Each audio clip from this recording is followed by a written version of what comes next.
은혜라는 것이 무엇일까?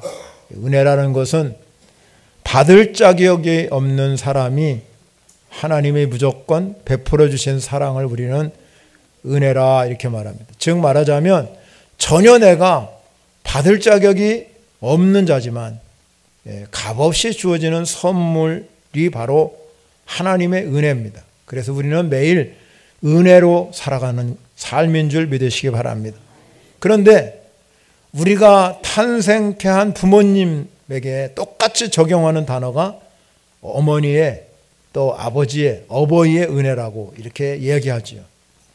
왜 그렇게 은혜라는 단어를 하나님에게 적용하는 단어인데 우리 부모님에게 적용할까?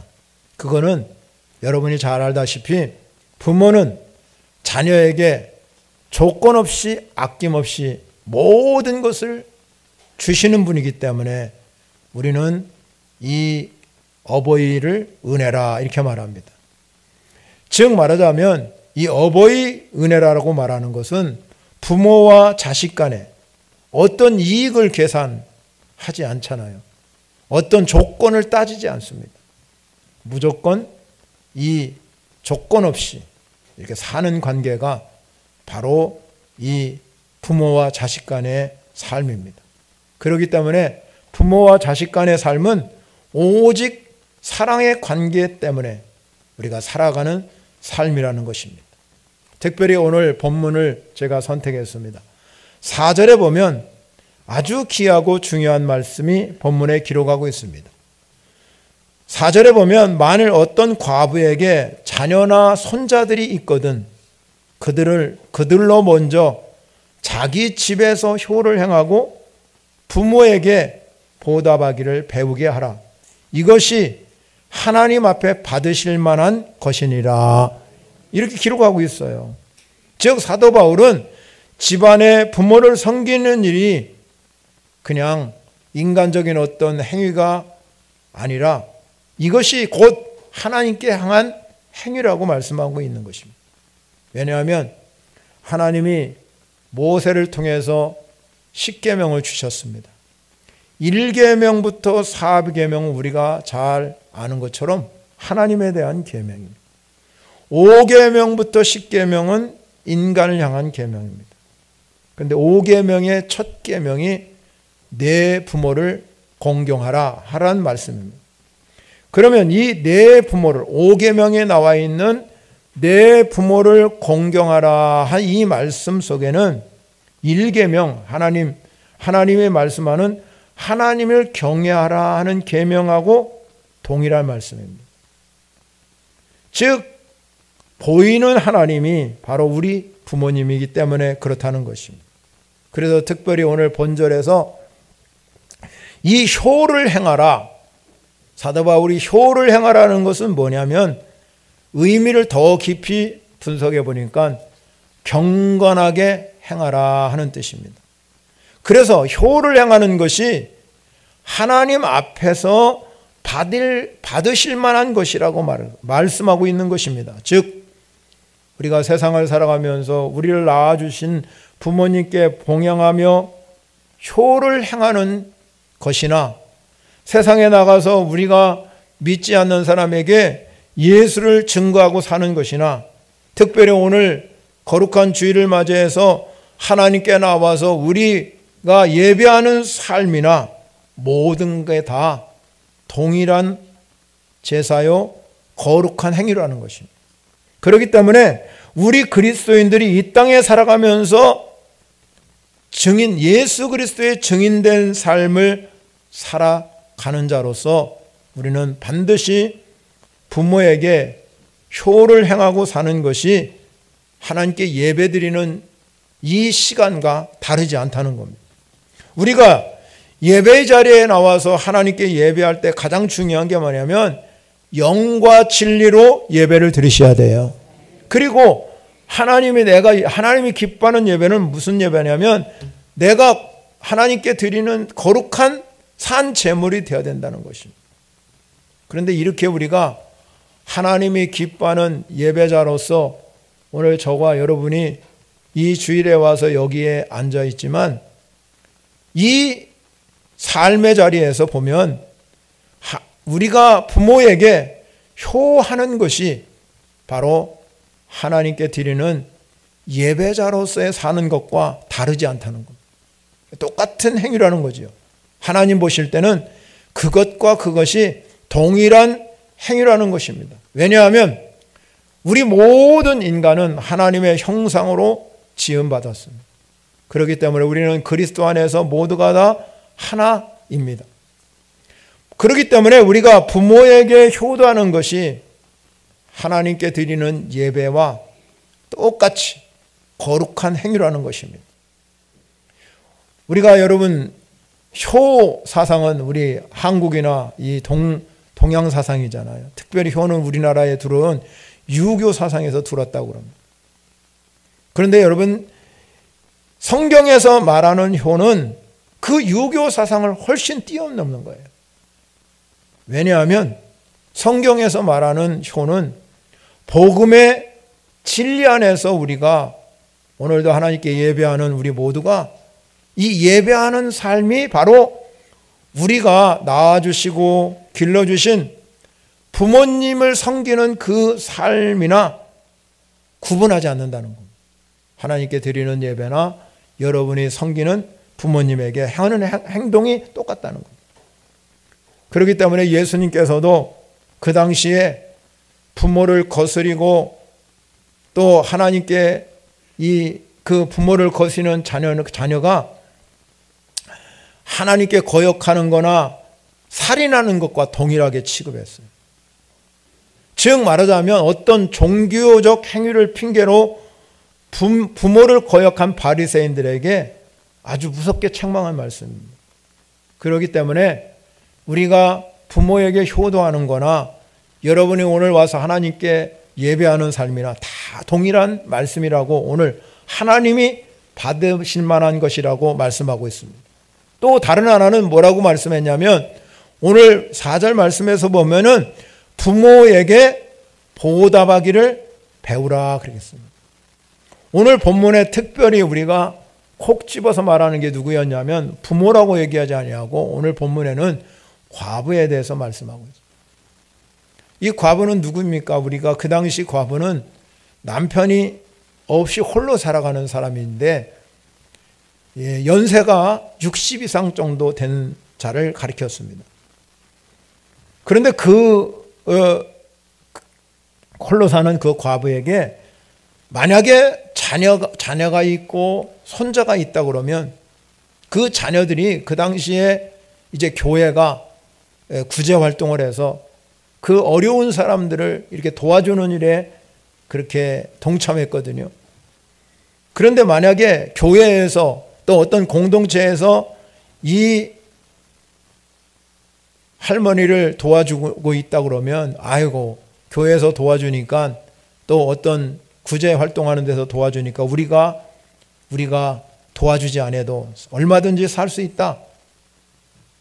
그렇게 생각하고 이 자기 어머니 할머니를 외면하면 안 된다는 것입니다.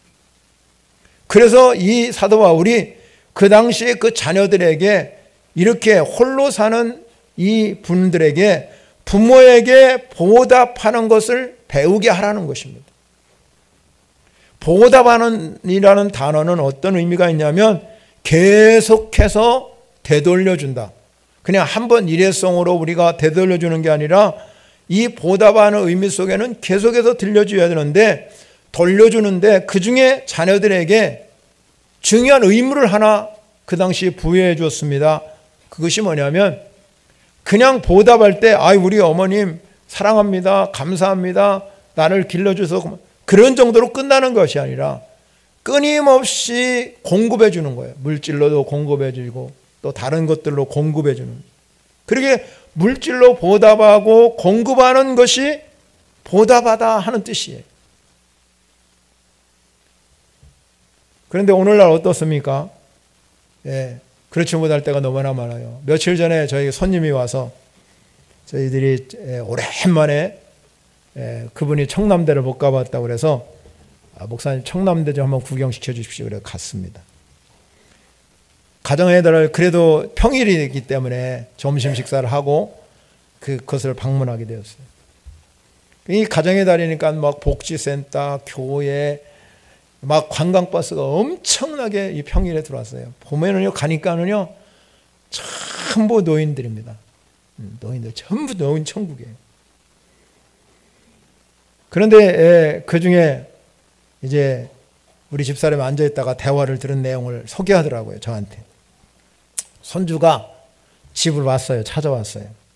그러니까 얼마나 이 할머니 마음이 좋겠습니까? 그러니까 이제 용돈을 주고 싶어서 5,000원짜리 하나 놓고 10,000원짜리 하나 놓고 50,000원짜리 하나 놨어요.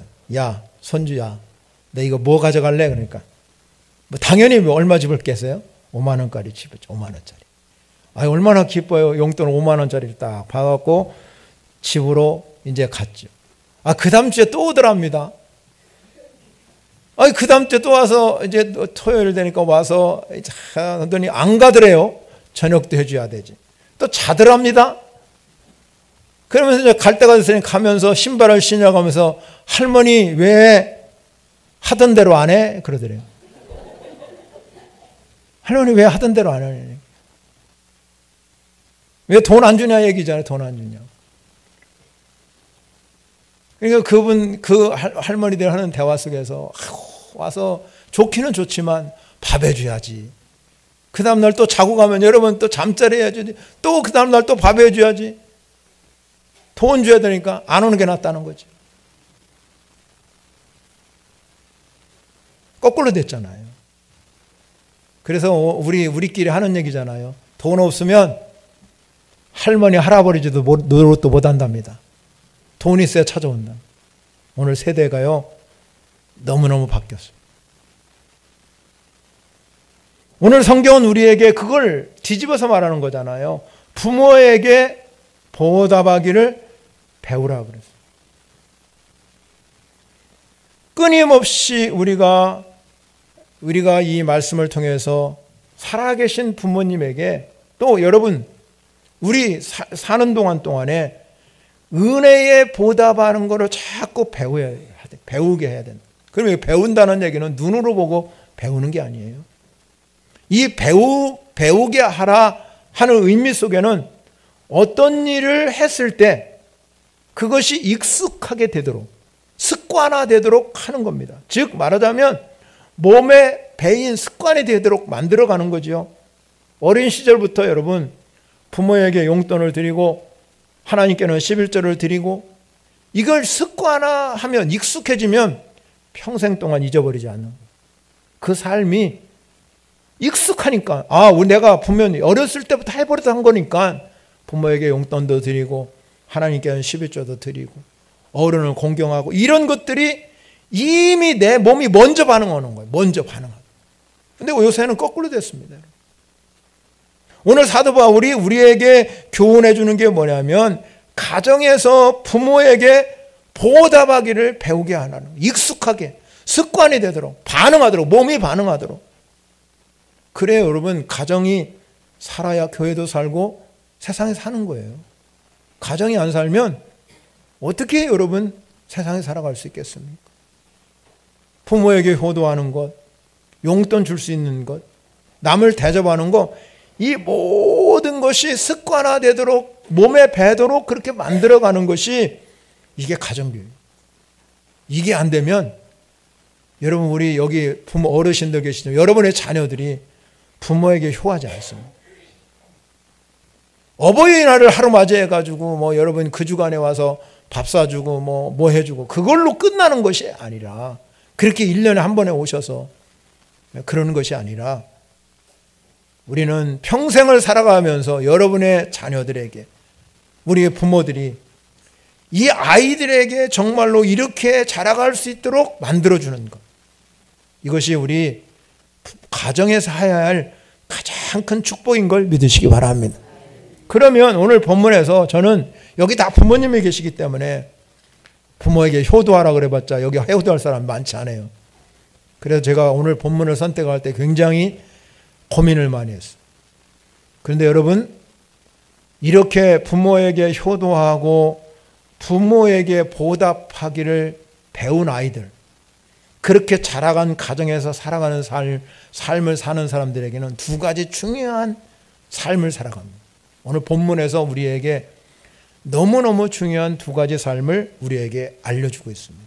그러니까 우리가 자녀들이 나에게 왜 효도하지 않느냐, 왜 나를 용돈도 안, 이게 아니라 여러분이 어린 시절부터 그렇게 안 가르쳤기 때문에.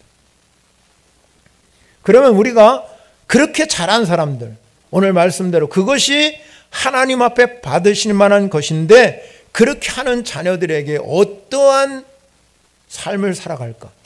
중요한 삶 두 가지가 있어요. 첫 번째 삶은요, 오늘 본문 1절과 2절에 나오는 삶이에요. 첫 번째 삶은 뭐냐면 따라합니다. 죽게 하듯 판다. 자, 죽게 하듯 살아가는 삶이에요. 5장 1절과 2절에 반복해서 나오는 단어가 뭐냐면 하듯 하라. 하듯 하라잖아요. 하듯 하라. 자, 여러분, 우리가 이 가정교육을 통해서 보답하는 것에 익숙해지면, 습관화되면, 그것이 나를 부모에게만 효도하는 것에 대해서 그렇게 되는 게 아니라 타인을 대할 때도 동일하게 적용되는 거예요. 왜냐하면 우리나라 속담도 있잖아요. 3살 버릇 80까지 간답니다. 그 버릇 못 버리잖아요. 여러분 80 가서 변합니까? 예수 믿어서 여러분 성격 변합니까? 절대 안 변합니다.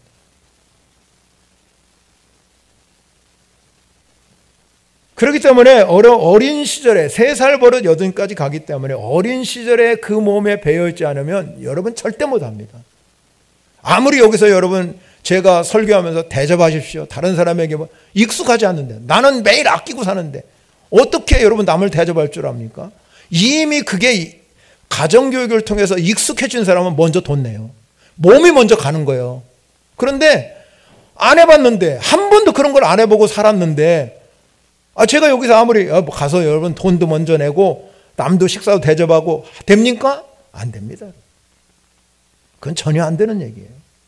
생각은 있지만 몸이 안 따라가죠. 몸이 따라가도록 만들어 주려면 그 삶이 익숙하도록 만들어 가야 돼요. 그래서 여러분 오늘 본문에서 말씀하는 게 그것입니다. 여러분 가정에서 부모를 잘 섬기는 사람은, 자녀들이 그런 삶을 살아가는 사람은 사회생활도 잘한다는 거예요. 여러분 얼마 전에 우리가 TV에도 나왔지만, 요새 여러분 우리가 얼마나 젊은 세대 사람들이 이 데이트를 하면서 이 엄청난 폭력을 행하고 사람 죽이는 거를 쉽게 생각하잖아요. 그 신문을 찾아보니까는요, 우리나라 이 데이트하다가 남녀 간에 사귀다가 하루에 1.7명인가 죽는데. 어느 문제 여러분 수능 만점자예요. 수능 만점자. 의대생이에요.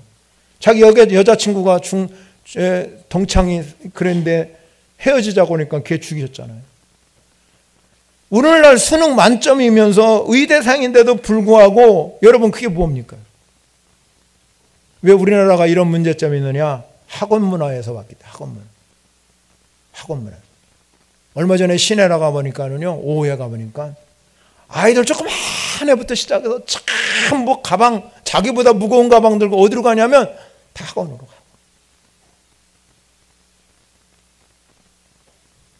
너무너무 어린 시절부터 우리는 학원문에 익숙해져 있기 때문에 다른 사람과 경쟁해야 되긴, 다른 사람을 내가 반드시 저 사람 짓밟아야 되게 이긴다. 이거 오직 한 가지. 그래 1등으로 가는 거잖아요. 그래서 학원 가서 공부하는 거잖아요. 공동체, 가족 개념이 사라졌어요. 이른 시대, 나홀로 시대. 부모와 대화하는 시간이 없습니다. 자녀들하고 부모가 언제 대화합니까? 이 가방 주면 저 가방 줘야죠. 이렇게 하면 언제 와요? 만날 시간이 없는 거예요. 대화를 해야 되는데 부모와 자식 간의 대화, 또 부모는 자식하고 대화할 내용이 없는 거예요. 내용이. 제가 수없이 여러분에게 복음 적어나 사용하라, 복음 적어라는데 대화해봤자 너 공부 잘하냐? 공부 잘해라. 그것뿐이 없잖아요. 그래서 오늘날 여러분 우리 시대가 이 공동체와 가족 개념이 다 사라져버리고 1인 시대, 아울러 시대, 인구 절벽. 그래서 지금은 아이 낳으면 1억 준다잖아요. 그래도 아이 안 난대요, 여러분. 왜 이렇게 됐습니까? 가정이 무너졌기 때문에. 가정이. 여러분, 가정이 무엇입니까? 가정이 그냥 먹고 사는 것입니까? 그것이 아니잖아요. 가정은 사랑을 주고받고 서로 대화하고 관계를 회복시키고 부모와 형제 간에 서로 이 관계가 회복해서 서로 공동체를 형성하는 것이 가정이에요. 거기서 사랑을 배우고 주는 것을 배우고 대접하는 것을 배우고 양보를 배우고 타협을 배우고, 그래서 그 자녀들이 그 안에다가 예수 그리스도를 집어넣어주면 그들이 세상을 살아가면서 예수를 주인으로 모시고 살아가서 그들의 삶이 다른 사람과 그래도 조금은 다르게 살아가는 그런 삶이 된다는 것입니다. 그래서 그들이 나가서 세상을 나가서 절대 살아가면서 내 삶에 대해서 방황하거나 방탕하지 않습니다. 모든 사람을 대할 때 가족을 대하듯 내 가족, 내 가족이 중요한 것처럼 타인도 중요하게 생각하는. 오늘 본문에 그러잖아요. 늙은이를 꾸짖지 말고 권하되 아버지에게 하듯합니다. 젊은이에게는 형제에게 하듯하고 늙은 여자에게는 어머니에게 하듯하고 젊은 여자에게는 온전히 깨끗함으로 자매에게 하듯하라. 거기 하듯하라고 말씀하고, 이 말씀은 바로 우리가 가정에서 부모와 자녀 간에 서로 섬기는 것을 배워가면 우리가 세상에 나가서 타인에게도 내 부모를 공경하는 것처럼 내 형제를 대하는 것처럼 그렇게 대하가는 것. 그런 삶이 바로 예수님께서 우리에게 말씀한 대로 아내들이여 자기 남편에게 복종하기를 죽게 하듯 하라.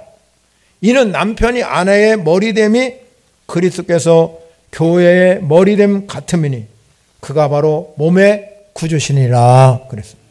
그렇기 때문에 죽게 하듯 우리는 그리스도의 몸된 교회의 한 성도로 한 지체로 살아가는 우리 성도 여러분들이 우리가 정말로 세상을 향해서 가야 할 태도가 바로 죽게 하듯 하면 하나님이 여러분을 통해서 세상이 조금이라도 변화시키도록 하나님 역사할 줄 믿으시기 바랍니다. 두 번째 중요한 것이 내가 진짜로 효도를 하고 부모에게 보답하기를 배우면 오늘 본문 3절입니다. 존대하게 됩니다. 따라합니다. 존대하게 된다. 자, 오늘 본문의 3절에 보니까 참 과부가 나와요. 4절은 어떤 과부라고 했고 3절은 참 과부라고 해요. 참 과부. 참 과부는 찾아봤습니다. 도대체 참 과부가 어떤 과부가 참 과부인가? 그러니까 세 가지 조건이 갖춰져 있어요. 참 과부예요. 네 가지 조건이 갖춰져 있어요. 첫 번째 조건은 뭐냐면 돌봐줄 가족과 친척이 없어야 돼요. 그래야 참 과부가 돼요. 그 다음에 연세는 아까도 얘기했지만 60세 이상이 돼야 돼요. 세 번째는 재혼한 경력이, 또 결혼하면 안 됩니다. 한 번만 결혼한 사람이 재혼한 경력이 없어야 돼요. 마지막 네 번째는 선한 행실의 증거가 분명해야 돼요. 그래야 그 사람이 참가부지. 아무나 참가부라고 하지 않습니다. 이 말은 뭐냐면 그가 여러분 언제 과부가 된지 모르지만 하여튼 간에 그 당시 고아나 과부나 객은 아주 비천한 사람, 외롭고 궁핍한 처지에 있는 사람이 그 당시의 사람입니다. 그런 하찮은 사람, 세상 사람들이 다 멸시하고 천대하고 그런 사람을 향해서 존대하라는 겁니다. 존대하라는 얘기는 의미는 뭐냐면 공경하다 하는 의미가 있어요. 존경하다, 공경하다 이 뜻이 있습니다. 즉 말하자면 오늘 참 과부인 과부를 존대하라 하는 얘기는 하나님을 경외하라, 부모를 공경하라 하는 의미하고 똑같은 단어예요. 그러면 보세요. 우리가 이 참 과부를 존대하라는 의미 속에는 우리 그 당시에 성도들이 가정교육이 제대로 되어 있다면, 부모에게 효를 행하고 부모에게 보답하는 것을 배웠다 그러면 세상 사람들이 멸시하고 천대하는 그 당시에 그 참 과부를 그 사람은 존대한다는 거죠. 그래서 구약 성서에서 중요한 것이 뭐냐면, 가난한 자나 과부나 고아나 객은 하나님께서 또 다른 11조, 3년마다 한 번씩 또 다른 11조를 해서 그들을 보호하고 도와주라고 말씀하고 있는 것입니다. 그리고 이삭을, 여러분 가을에 추수하게 되면 이삭을 남겨놔요. 이삭이 이렇게 여러분 곡식을 베고 나면 그것만 가져가야지, 여기 떨어진 곡식은 가져가면 안 돼요. 그건 누가 주냐면 이삭은 이런 사람이 죽는 거예요. 주워서 먹고 사는 거잖아요. 우리가 잘 알다시피 룻기가 나오잖아요. 룻기의 모압 여인은 룻이 이삭을 주워서 먹고 살았습니다. 자기 시어머니 나오미를 극진하게 봉양했어요. 이삭 죽게 해가지고. 하나님이 그 효도하는 것을 보고 하나님이 그를 축복해 주셔서 그를 통해서 보아스와 결혼하게 하셔서 다윗의 혈통에 다 들어오도록 만드신 분이 하나님이십니다. 그 마음 가운데는 진정으로 이 룻의 마음은 어머니 하나님이 나의 하나님이 될 정도로 그렇게 자기 마음 가운데 이 존중하는 마음이 그 속에 있었다는 거예요. 즉 말하자면 우리가 이 사람을 존중한다 하는 의미 속에는 하나님께서 우리에게 말한 것처럼 내 이웃을 내 몸같이 사랑하라. 이 의미가 그 속에 포함되어 있다는 겁니다. 아무리 여러분 사람을 존중한다고 사랑이 없으면 그건 진정한 존중이 될 수 없는 것입니다. 사람의 마음이라는 거는요, 한결같지 않고 항상 변해. 분위기에 따라 변하고, 철에 따라 변하고, 아침 저녁으로 변하고, 비 와서 변하고, 날씨 좋아서 변하고. 사람의 마음이라는 거는요, 나도 모르는 거예요. 왜 그러면 이렇게 끊임없이 변화무쌍하게 우리 마음이 변할까? 그 이유는 내 마음속에 자로잡고 있는 이기심 때문에, 이 죄된 생각 때문에. 그래서 이 죄악 때문에, 나의 유익 때문에, 손해 때문에 자꾸 사람의 감정이 변합니다. 그래서 여러분, 우리가 살아가면서 이 참된 존중, 진정으로 존중하는 마음은 내 마음에서부터 출발하는 거예요. 예수님이 사역하는 당시에 많은 사람으로부터 존경받지 못했습니다. 멸시받고 천대받았어요. 특별히 성경에 보면 고향 사람들로부터 전혀 존경받지 못했어요. 그분을 존중하지 않았어요. 그 말씀 속에 보면 존중하지 못했다. 존중이라는 단어가 어떤 말씀이냐면 금처럼 귀중하고 소중한 거예요. 금처럼. 그래서 금값 얼마나 비쌉니까? 금은 값어치에 맞게 귀한 것입니다.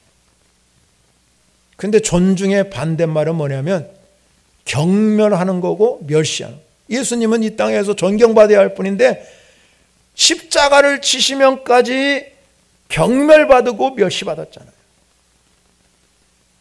그래서 이사야 선지자가 말합니다. 이 백성이 입으로는 나를 가까이하며 입술로는 나를 공경하나 그들의 마음은 내게서 멀리 떠났나니 그들이 나를 경외함은 사람의 경험으로부터 가르침을 받았을 뿐이다. 진정한 마음으로 우러나오지 않는다는 것입니다. 참된 존중이라는 것은 하나님을 경외하는 마음에서부터 흘러나오는 줄 믿으시기 바랍니다. 그래서 성경에 뭐라고 말씀하냐면 나를 존중히 여기는 자를 내가 존중히 여기고 나를 멸시하는 자도 내가 경멸하리라.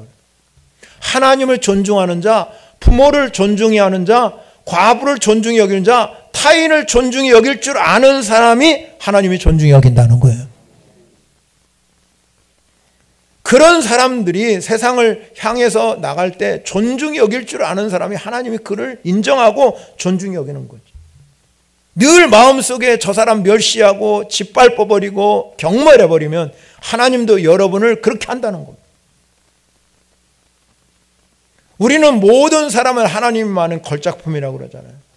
하나님의 형상에 따라서 우리가 지음받았기 때문에 우리 하나님의 성품에 따라서 지음받은 여러분이 가장 귀중하고 보배로운 존재인 걸 믿으시기 바랍니다.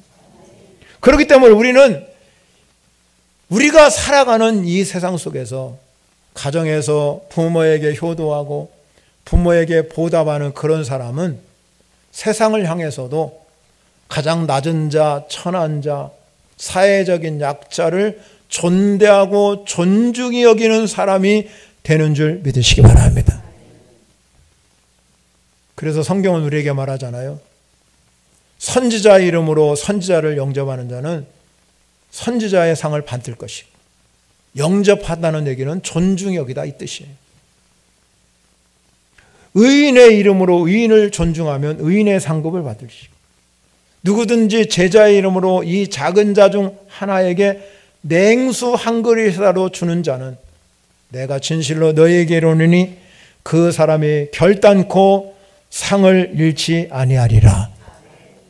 우리가 존중하는 이유가 여러분 마음 가운데서 이 존중하는 마음이 생기면 그거는 하나님께 은혜 받은 모든 것을 돌려드린다 하는 것입니다.